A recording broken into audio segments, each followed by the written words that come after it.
of doing yoga online here. So bridging the past to the future, I've named this Get Connected, using online programs for yoga therapy. In 1958, my father interviewed for a job at the Jet Propulsion Lab in Los Angeles to be a mathematician. But during the course of the job interview, he was asked, would you mind if we hired you to be a computer programmer?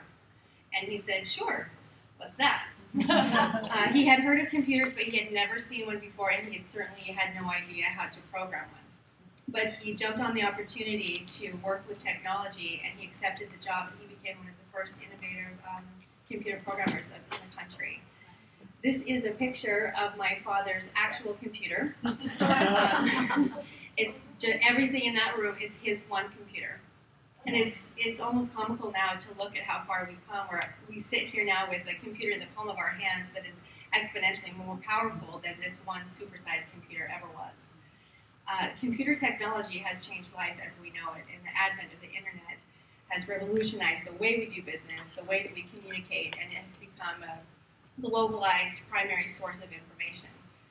There are now estimated 87% of all Americans using the internet, which I thought was low. I thought there would be more, but that's what the studies are saying now. But that's still 276 million Americans online.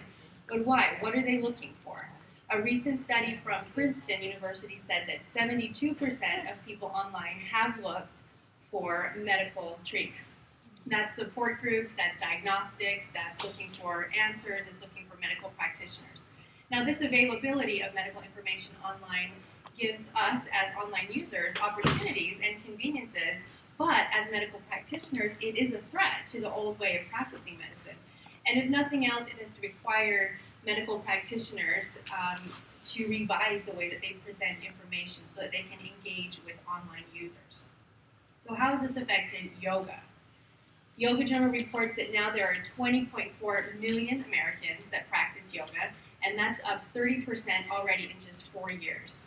So the increase of yoga in America, the popularity, suggests that yoga studios are not going to suffer this migration to the internet, and yet yoga studios and popular yogis are going to the internet and creating online profiles, and they're finding an audience. This video posted by celebrity trainer Jillian Michaels has already received 6 million views. Now, we can assume that maybe some of those views are people who just want to look at Jillian Michaels, but we also can assume that there are many people going online to find yoga classes. This website, yogadownload.com, they offer free sessions through iTunes, and they have 46,000 followers. DoYogaWithMe.com has already been offering yoga classes for 5 years, which may not seem like much, but if the trends are continue the way they're going, people are going to the internet. Now, what about us as yoga therapists? Now, as we've talked about in here, yoga therapy is a very quiet and nuanced practice where the interaction between therapist and client is something that some consider very sacred. So I don't think that yoga therapy is necessarily in danger of becoming obsolete, but how does our holistic view of health translate into this modern world of technology?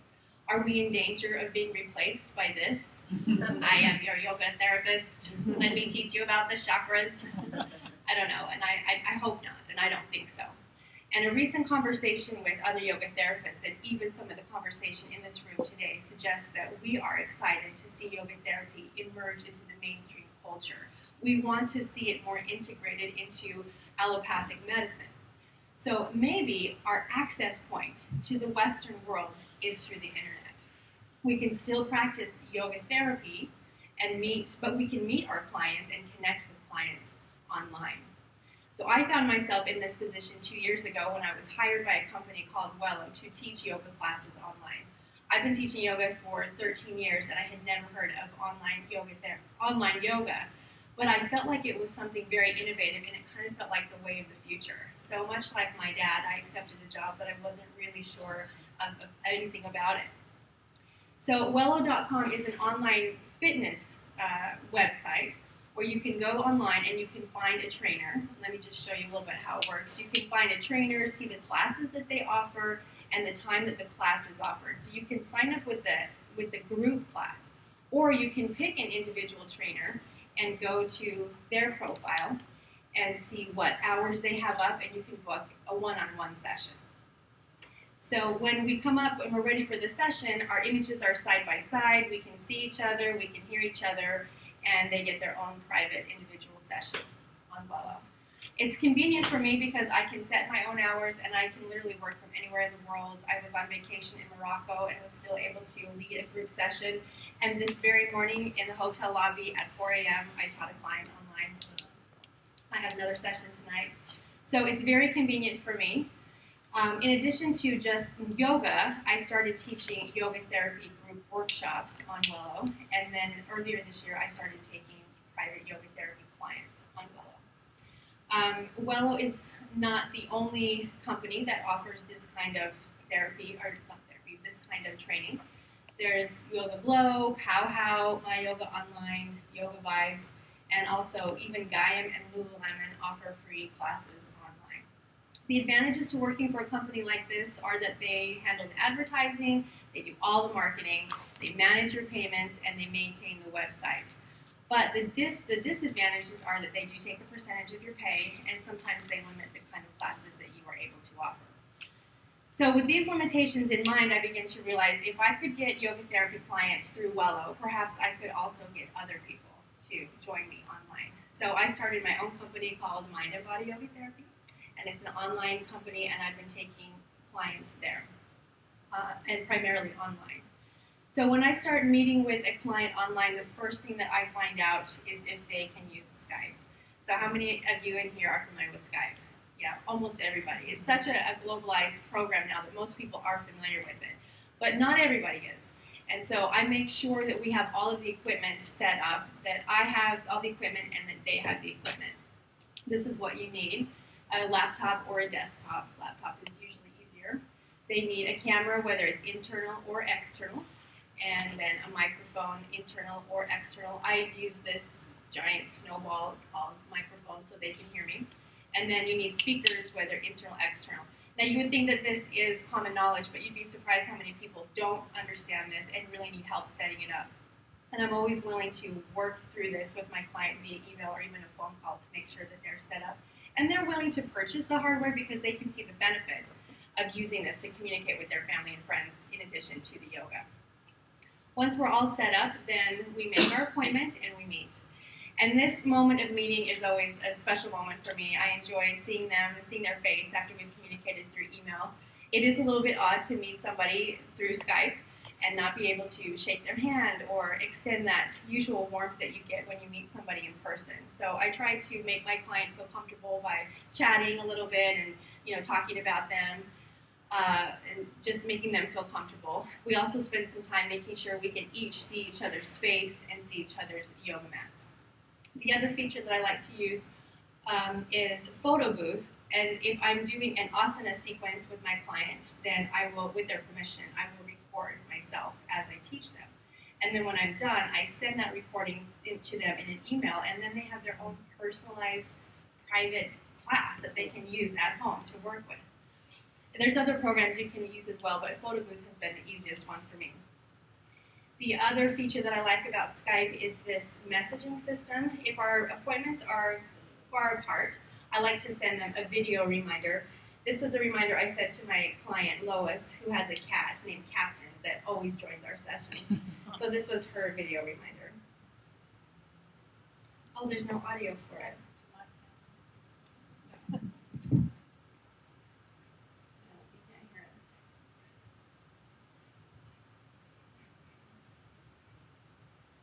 Well, you get the point. That you can make it so it's individual, right? It's an individual message that I'm sending to my client, and it's a great way to kind of get around this barrier of not being able to meet in real life, and it kind of creates a bond there between us. Then the online format also facilitates doing group workshops, and I like to do these on Google Hangouts because you don't have to upgrade to have multiple users.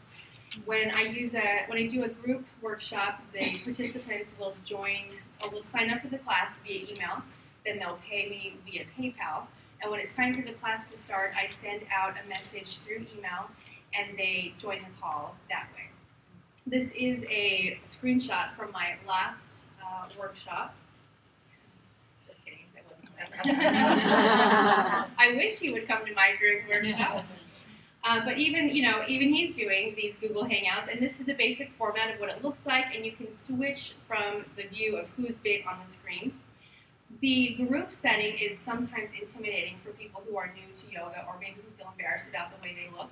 So for these people, I suggest they use this feature where they can block out their image, where they can still see and hear the group, but they're not, in danger of being judged or feeling exposed. With these group workshops, I also will record the asana series for them. Usually they run a little bit longer, so rather than attach it in an email, I will convert it to a YouTube link and send it as a private link, so now they can access it on YouTube and revisit the asana sequence that way. How's everybody doing? It's a lot of information. Maybe you're feeling a little overwhelmed, but also I hope you're feeling excited.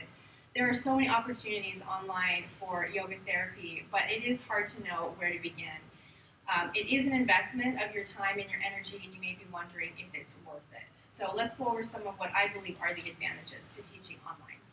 There are advantages for the clients: easy access, whether you're traveling, limited mobility, people who are homebound, people that work a lot. The internet, they're already there. They're already on the internet. This is a great way for them to access yoga therapy that maybe they wouldn't be able to access in their own community. Facilitating unique therapy requests. I have a client named Genevieve who worked with me on Wello, and then she hired me through my company to help her with insomnia. So once a week we meet at her bedtime, which is about 11:30 my time, and she's in her pajamas and the lights are dimmed and she's eager to sleep. And I teach her deep breathing, and we do a restorative yoga practice, and when we're done she goes right to sleep. And this kind of interaction just wouldn't be available to her in a normal office setting. So we're able to accommodate some of these unique requests. It's also cost efficient. It's maybe cheaper than going to a gym and hiring a personal trainer or traveling and spending money getting around when you wouldn't have that available to you. And it is convenient, being able to practice whenever they want. For the yoga therapist, it increases our pool of clients. Suddenly we have this huge demographic. Really, just anybody online can look and find a yoga therapist. And if you're there and you're willing to teach them, we have a lot of clients available to us. Also, using online resources. When I am teaching a client online, I assume that they're also internet savvy. They can use other resources. I can direct them to other websites that have articles and ideas for them, and also just support groups that of people in their same situation. So I'm able to use the online resources. It also gives me a greater perspective of the client. When they hire me, they're also inviting me into their home. When we come up on screen, I can see into their living space, sometimes even their bedrooms, and it gives me a nice perspective of who they are. You can learn a lot about a person by the space that they live in, and I appreciate and value that relationship of trust. It's cost efficient for me. I don't have to rent office space or travel. It's convenient. I also put the nerd factor on here because spending a lot of time on the computer is a little bit nerdy, but it's also the new cool. So there's that to consider. As with anything, there is always a downside. So let's talk about maybe some of the disadvantages of teaching online yoga. There are therapist home distractions. As mentioned, I have 4 children. I try to teach when they're at school or when they're asleep. Sometimes I have to meet with clients when they are home, and they're really good at leaving me alone and being quiet, usually. I was teaching a client once who's hired me for stress reduction, and I was leading him through a body scan when my 5-year-old came bursting in saying, "Mom, I want Cheez-It crackers." And I was like, "Shh, just wait till I'm done." But he's 5 and completely unreasonable. So he laid on the floor and he was saying, "I want Cheez-Its! I want Cheez-Its!" And my client was so good humored. He didn't even move. He didn't even open his eyes. He just said, "Get that voice and Cheez-Its." So I did. But I also began locking my office door after that and trying to deal with Cheez-It requests prior to logging on. The client can also have distractions in their home, roommates, dogs, boyfriends barging into sessions, and that can be distracting. Faulty equipment, sometimes you have no idea what's not working, and that can take a long time to figure out. A weak internet connection can ruin that delicate energy of a session. And then the most important challenge really is just this loss of physical touch and that physical connection. I'm not always able to fully see what they're doing and see their body and And trying to give adjustments can be challenging for me and also for them to understand. And it feels like a departure from the way yoga therapy should be, so it definitely feels like a compromise. I sometimes wonder if by practicing yoga therapy online, I am in some way marring the beautiful tradition of yoga therapy. Ancient gurus who had one student face-to-face for many years may not believe that yoga therapy is effective via the internet. Maybe you're sitting there thinking the same thing, and I don't know. It'll be interesting to see in 5 or 10 years, to look back and see the repercussions. But for now, it's been a very successful and exciting opportunity for me that I'm willing to continue to pursue. One thing that I have learned, though, is with all the innovation, with all the advancements of computer technology, there is still one thing that computers cannot do yet, and that is empathize. And I think people, we're social creatures. We want somebody to listen to us and to hear our story. And people come to the internet hiring a live person, I think, because they are still looking for that connection. And as long as we're able and willing to still listen to them, I think our roles as yoga therapists are secure. I started this presentation with my father, and I want to end with him as well. He's going to be 80 years old in 2 weeks. And he's continued to keep up with computer trends his entire life, which is impressive. And when he was finally ready to start learning yoga, he asked me if I would teach him online. So we meet once a week online. And how could I pass up that opportunity? It's his way of staying healthy, and it's my method of teaching him, and it's our way of staying connected. And that connection is my wish for all of you. Thank you.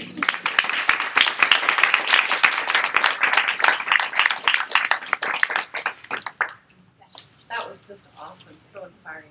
Thank you. One thing that I wanted to just say when you mentioned opening up the session and just connecting with the person. And I think that we all need to remember that what we're actually doing, whether it's online or through in a physiotherapy center or a hospital, wherever, a yoga studio, is creating a field. And that field is it goes through walls, it goes through countries, it travels oceans. So say that you're on the right track. Absolutely, thank you so much. I feel like this is a really great modality for people. I have clinics that I do, and it's difficult to get people to come to the clinics because it's for people that have social anxiety and agoraphobia.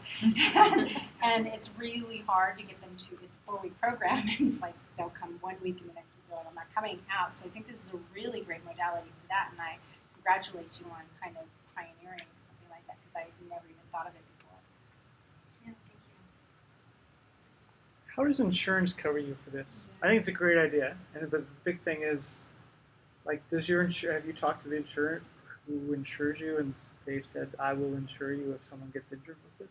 I have my own personal insurance through a company that insures, I'm sure many of you, as a yoga teacher, and it covers all of my yoga teaching, whether it's in a studio or whether it's at home.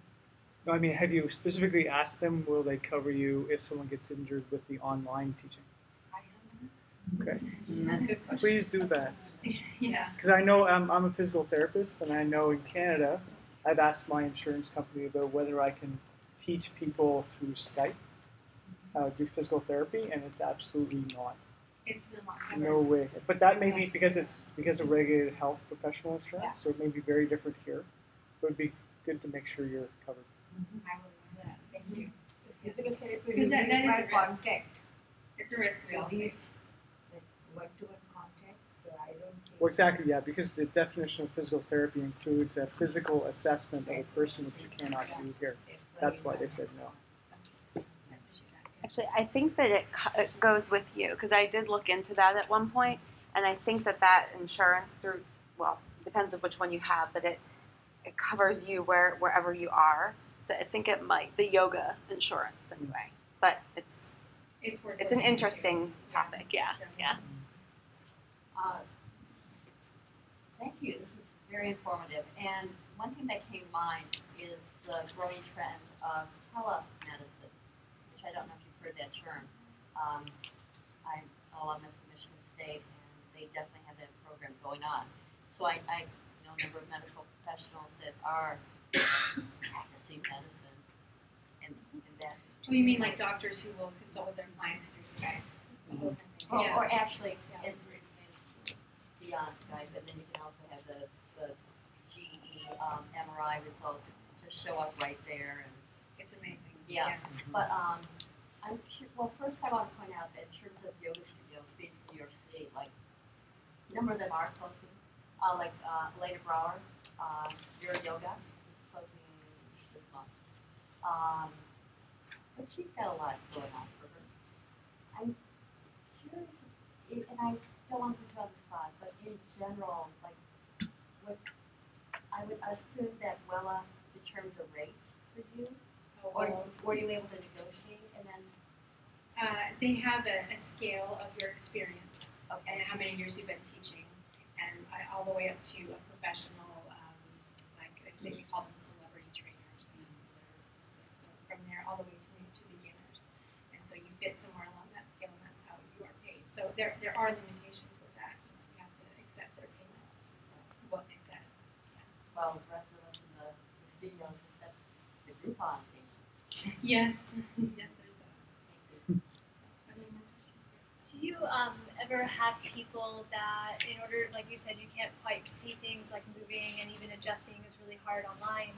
So do you ever have either people, if they're in a physical location close to you, see you in person, or maybe refer to someone in person so you can get a little bit more like physical understanding of them? Absolutely. If it's available, I always suggest we meet in person. I would choose meeting in person over meeting online at any time. Just having that connection, I think, is so important. So I do that. If we don't have that possibility, then sometimes I'll have them change the angle of the camera or ask them, to stop and pause and explain how it feels. So there's ways to try to get around it, but it's a compromise. How do you go about the group classes, and what's the advantage for someone online to go to the group class as opposed to having to individually teach them? Is it price, or what is the? Yeah, it's cheaper.